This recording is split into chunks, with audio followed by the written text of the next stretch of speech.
Hello and welcome to New Filmmakers Los Angeles in partnership with Movie Maker magazine.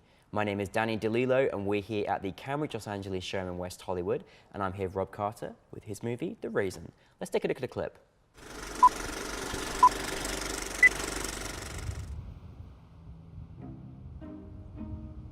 One potato, one chocolate-covered raisin. That's my dinner. Every day. Rob, congratulations on your film. Thank you. Well done, and thank you so much for making it out from our home country to be in LA today as well. A pleasure, what a pleasure. Thanks for getting me out. Thank you.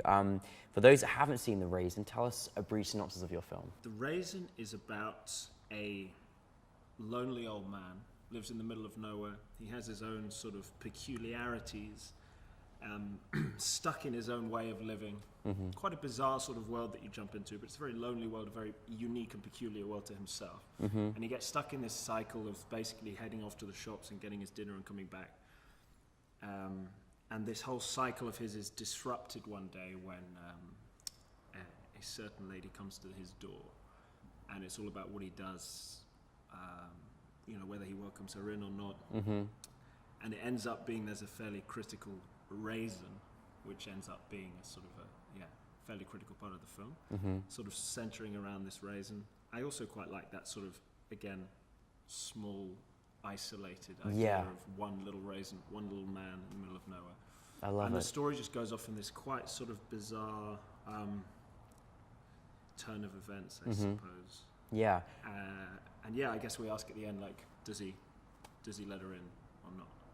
That is the question. Now listen, it's funny because being a country boy myself, I've known characters like this guy. So anyone that doesn't think he exists is like, yeah, I know those elements. But for you, where did the inspiration come for you in creating the story? Well, yeah, a few different places. I mean, I've always been interested in peculiarities. Mm-hmm. So one of the things is I've heightened quite a lot of these things, so this guy is particularly peculiar, but it's something that I'm interested in seeing on screen, something different, something just something slightly outside the norm. But I don't know, I've always been interested in my grandparents, the little things they did, the things that are different about people, the way that, where they put their sweets in little pots, and the way they do it differently. Times of day where they offer you a Fox's Glacier mint. Oh, a Fox's Glacier mint. Very big out here in LA. It's kind of like the equivalent of Werther's Original. It's like the it's same sort of thing. Yes. Yeah. And even sort of older feels. Yeah. Anyway, so things like that always just intrigued me, and I was interested in sort of creating my own peculiarities about a character of my own. I'm also very interested in older actors. I really enjoyed working. There's only two actors in this thing, old man and an old woman. I'm glad that you, again with that element too, I think there's, it was really refreshing to see, experienced actors, not even, or maybe even actors that haven't had that much experience in acting but would like to pursue. In terms of casting, was that really important, and how do you go about finding your cast?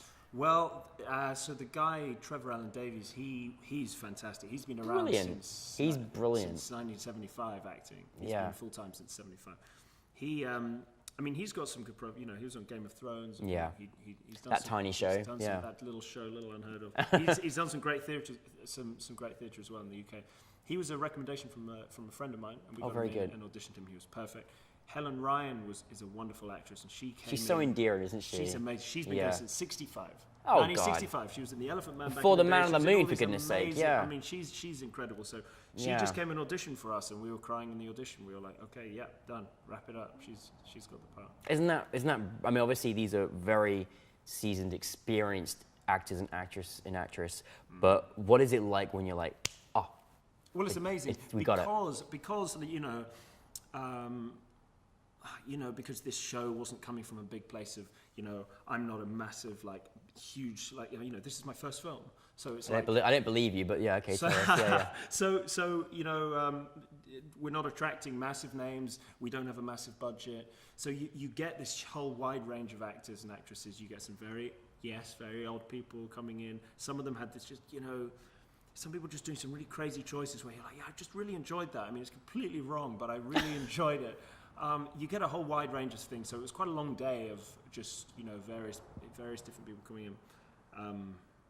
So we weren't expecting to find someone on the first day, basically. And Wow. we did with Yeah. Helen, and then Trevor was a self-tape. So it was amazing. You just know as You just well. know. And it's really useful being from that side of the camera, because it's the first thing I've casted myself as well. And it was such a great learning curve doing it, but you just know.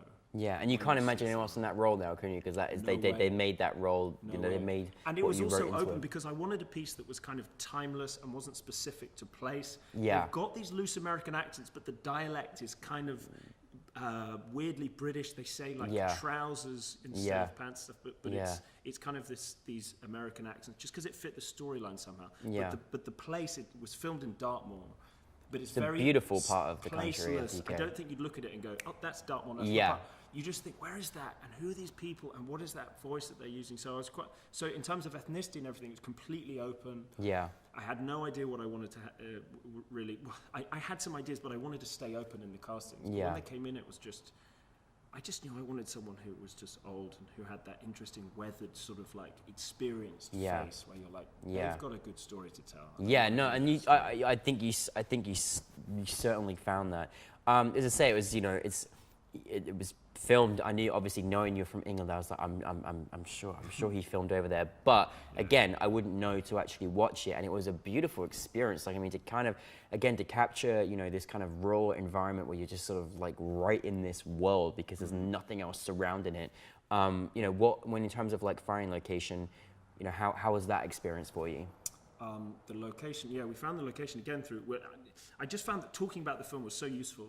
So while I was starting to make it, starting to think about it, I was just telling everyone, saying, I'm looking for this place. I don't know if you have any ideas. Everyone offering me these things, and someone just said, I heard of a guy who shot a film at this place. You should go and have a look, and it was perfect. So Great. So we found it through a friend.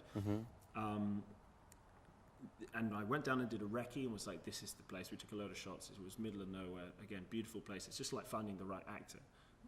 Well, it's the third actor in the piece is the location. It really was the temperamental weather of being down there. It felt like another person, but I was just like, it doesn't matter what the weather does. It's kind of just right. It feels right, this place. Isolated. Yeah, it posed a few problems filming, like the van broke down before we'd even got there. Independent filmmaking. There you go. Yeah. And also, here's the other thing about it, is that we're only there for 2 days.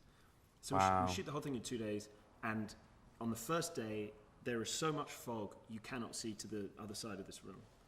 Wow. Couldn't see. And we were like, well, in my head, it was sunny. Yeah. In my head, In your head, Because I thought yeah. it was going to be sunny. We shot in July. And I was like, well, that's what the film is now. And it added a whole new layer to it, but it just It kind did. of worked because we had the right actors in the right location. Second day was sunny. So, a few problems with the continuity. But we took extra shots, we took extra wides and stuff, we made that work. Nothing that at all was ever noticeable, so you did a good job with that. Now, again, like working with two people that are very, very experienced and done fantastic and great work throughout their careers, and them being a first-time director, what does that feel like? Because that must be a little bit daunting working. And how do you work with actors, that have been doing it a long time, and then your first time as a director? So I think surround yourself with people who care about your project. That's, I was hoping you were going to say it because I think that's really important, right? Absolutely. And I couldn't have done it without that. And I couldn't have done it without people that knew what they were doing. The DOP knows what he's doing, and sort of not being, I wasn't telling people what to do. That's not what I think a director is. I was, no, I want it like this. It was like speaking to them beforehand, preparation. And a lot of it's not just like, admin preparation. I mean, just talking to people. Yeah. So before I really met with Trevor, we were Skyping a lot, talking through the script, understanding it, and listening to his advice on it. Saying, do those words feel right for you? And I did have a particular vision of how to do his lines because it was something that maybe I'll talk about this in a sec, but something I was trying out myself on sort of live comedy nights. Actually, was trying out this sort of. I just wanted to get the musicality of the lines out, so I tried it quite a lot on stage, but. Oh wow! Other than that, I wanted him to put his own spin on it. I wanted for Helen to put her own spin on it, and everyone involved. So I think the secret for me was that. Well, I think one thing that you said that I think certainly is a great. Like you said about how you're studying your film, and I think that's a really important element about understanding all the different parts and mechanics that make your film work. And, you know, will that ever end? Probably not, you know, but I think it's important to almost look at it from a, you know, I've got to study what I'm doing and how it's done and what we need and how we're going to do things. And, you know, I think sometimes we're sort of always in a position where we're supposed to know everything that's going on and we're supposed to know how to do things, but there is always room for discovery, and that probably will never change on any step that you ever go on in your future. Yeah, definitely. You know, now what would you kind of say was your biggest challenge in making the film? I don't want to be British and talk about the weather for too long. Yeah, I know. That's all we do. We're just, I know, I'm already there right now. We're complaining here now because it's 70 degrees, you know? Yeah. I'm figuring that out in my jeans. Dressed for the wrong season. Yeah, that was a kind of a problem, but that was a kind of a sort of, you know, predictable kind of thing. I mean, I think weather's always going to be a little temperamental. Fan breaking down, yes. The squirrel. Oh yeah, I told you about that last night. He was just talking about us last night about these the invasion of squirrels on the set. Yeah, well, actually, so the squirrel shot we had to do later because there's no animals anywhere near that property. I mean, that is like right in the middle of nowhere. So there were no animals, no problems like with that on set. That was okay. So yeah, I had this idea for the credits, where I wanted the credits to last for however long it took a squirrel to eat a raisin. I wanted that length to be the length of the credits, and I don't know, it was kind of an ambitious thing that I put in the script as a little joke at the end. Squirrel eats a raisin. End. Yeah. And it works with the story. I mean, if you see the film, it kind of no, it's great. It makes sense. Yeah, there's references to squirrels and raisins, and anyway, it was just like the perfect end to it.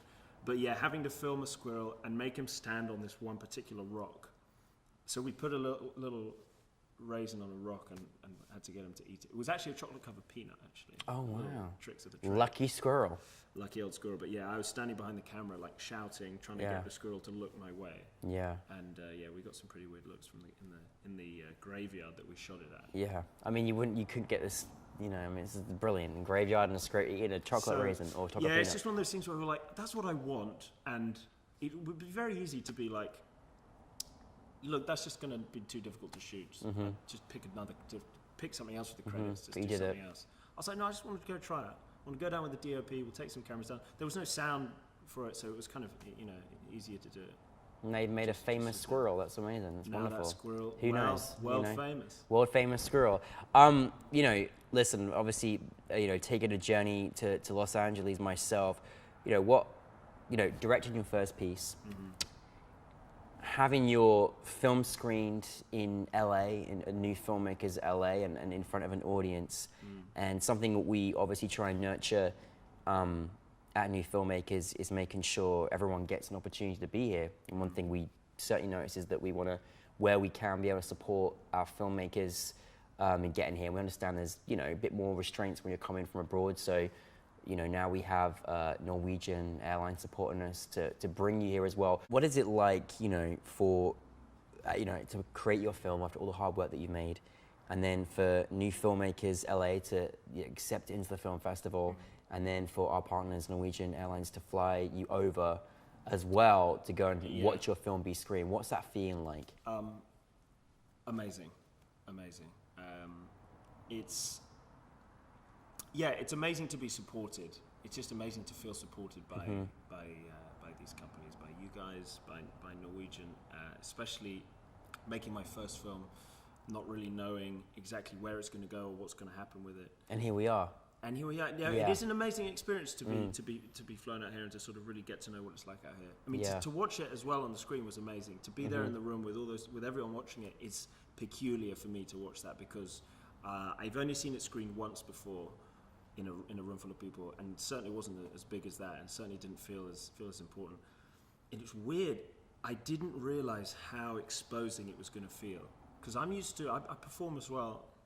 And I'm used to being on stage, and I'm not used to being behind so much, especially behind the camera so much, and I'm not used to certainly screening my own films. Yeah. My God, I've never felt so exposed. Yeah, it's weird, isn't it? Suddenly you got to be yourself. Yeah. And I was so relaxed coming into it, watching all the other films, which are amazing. I was just really enjoying them, and I was like, this is it. Yeah. And just sort of, You felt more as exposed by did. your own baby going out there than but you being in excited, it. so excited, It's at the same and time. amazing to think that it might count for something. Yeah. That it might be relevant in some way. That there Yeah. are people watching it and speaking afterwards. People Yeah. saying, "Oh, I really like this about your film." I was like, "Yes, great. I want to have these conversations Yeah. with people who've not met me before, who don't know me." Because showing a film to your friend is one thing. People are always going to be like, Yeah. really good. I Yeah, really yeah. like that. I didn't know you've made that." Yeah. And you're like, it's really good to talk to people who know what they're talking about, people Yeah. who are equally interested in filmmaking themselves, and Yeah. who are in a similar position to you. Yeah, It's exactly. amazing to immerse yourself in that environment with other people. Yeah. So it's been an amazing experience for me. Oh, that's really, it's amazing to hear as well. But you know, you made your first film now. I'm sure there are so many people out there that are sort of scared to make that first step of making their first film as a filmmaker. What have you learned from making this film, or what one piece of advice do you give to anyone out there that would want to follow in your footsteps? Be bold. Make what you want to make. Find people who are interested in your project, Yeah, and shackle them to you. yeah, shackle people. Shackle them to you. If anyone doesn't know, it's basically we get them up like this and we hold on to them until they say yes. Just be like, but I don't mean in a forceful way. I mean like Yeah, it was so. So no. No. I mean, but I think work Yeah. out who wants to do it. I think I Yeah. don't rush into it as well, because I think I was so tempted to just be like, yeah. Let's just make this thing. I've got an idea. Let's go out and shoot it. I was like, no. Let's work from the ground up on this. Let me get the right people in place. Yeah. Got to get the right producer on board. Got to get the right DOP on board and stuff, and people that actually want to make it with you. So that was really important for me, and to just believe in your convictions and just go and make it. And I think to finish a project, to really push it through, because you can then watch it back and you can learn from things. I mean, I'm learning. I'm still learning a lot of things. Even Never watching stop my film learning. back and talking to people. I'll never stop learning. That's why I keep making. But yeah, I think it's important to just push each project through to the end. And what's next for you? Well, a few things. I mean, I just made another short film that was made. I was performing in as well. This one, so wrote and performed. Whereas this one I was writing, directing. So in that is a short film that's made from someone else's point of view. So it's like, I'm interested in writing a story from a character's point of view. So from someone who basically doesn't know what they're talking about. So from this kind of, this sort of rural, another rural film, but like a rural loser who doesn't really know what he's talking about. But I thought I wanted to see him approach a project that was too big for himself. And see how it falls. But from a knowing perspective, and a kind of a behind the scenes thing of how it goes wrong. So we're editing that at the moment, and I'm also talking to some people about making a feature. So I have an idea for my first feature film, which I would just be writing, directing. You're keeping on moving. Is it going to be rural too? Or are you like the rural filmmaker? Well, so this kind of has similarities. It's a historical piece actually. So it's about something that happened in the 1700s. There was like it's just an interesting, again, it's kind of peculiar. So I think I'm interested in these kind of individuals, characters, and I'm interested in exploring worlds that are completely different from our own, and taking an audience through into a world that you're not used to and that has its own peculiarities. I think that's very important in filmmaking. I think it really is, and you know, credit to you for taking us on those journeys and showing these different amazing, you know, lifestyles and people living across and around the world. And I think that's brilliant. But listen, thank you very much, and thank you so much for your great work. And I'm excited to see your next shot, your next feature, and congratulations on The Raisin. Thank you very much. Thank you very much. Thank you. Cheers, as we will say.